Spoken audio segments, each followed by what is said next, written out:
Tip 75. Present perfect.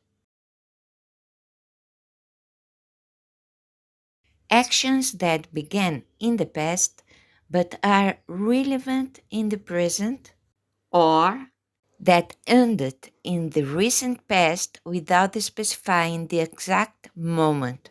Function: connect the past with the present.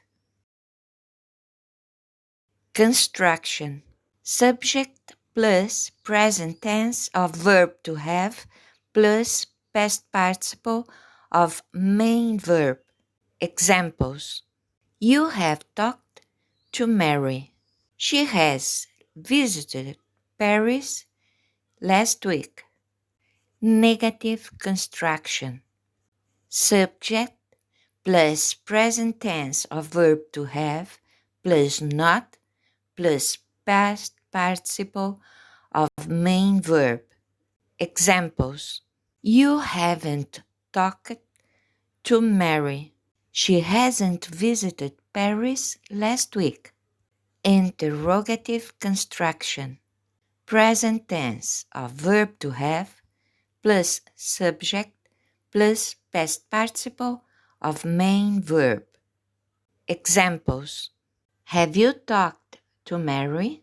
Has she visited Paris last week? Tip 75. Exercise. Change to interrogative form. I have lived in Barcelona since 2013. Have I lived in Barcelona since 2013? They have gone to swim twice a week. Have they gone to swim twice a week? She has visited that museum several times. Has she visited that museum several times? He has finished his homework. Has he finished his homework? We have watched the movie. Have we watched the movie? Answer according to yourself. Have you ever visited Barcelona? Have you ever swum? Have you ever visited Sagrada Familia Church? Have you already finished the exercises? Have you ever been to the theater?